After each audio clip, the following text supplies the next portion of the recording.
All right, so we not only have all those watches in place, but we in fact have several tornado warnings in place.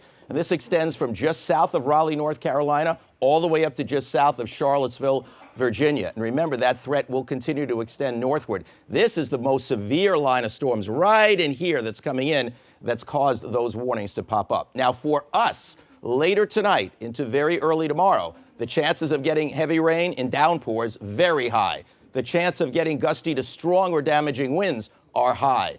Chances of a thunderstorm, moderate.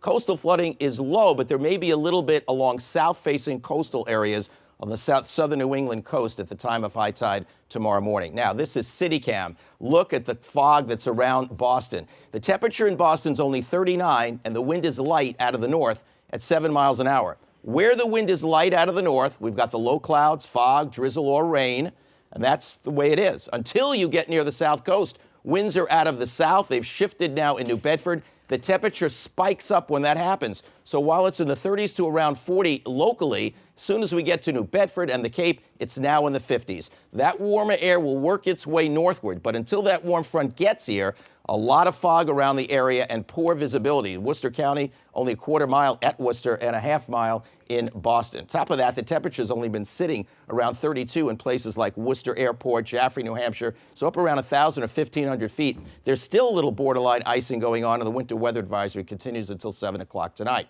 Now, here's what's going to happen. We see the temperatures start to jump after 7 o'clock in Boston, probably right around 8 or 9. Then, late tonight, everybody turns warm, but that's when it starts to get windy, and that's when we have the risk of the downpours. So it's warm, windy, and wet, but this is significant.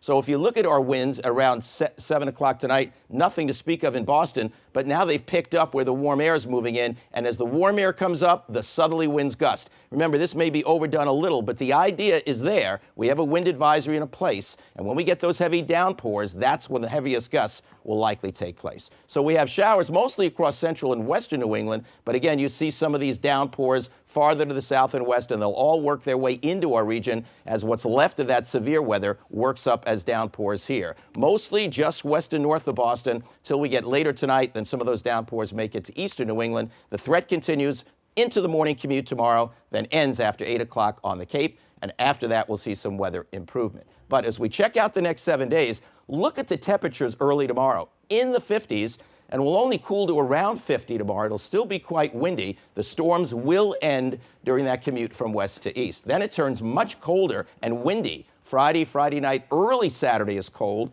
but by Sunday afternoon, we're back to around 50 degrees again. So a lot of roller coaster temperatures, but we're certainly going to follow the weather over the next 18 hours because that's the most significant for now. Heather?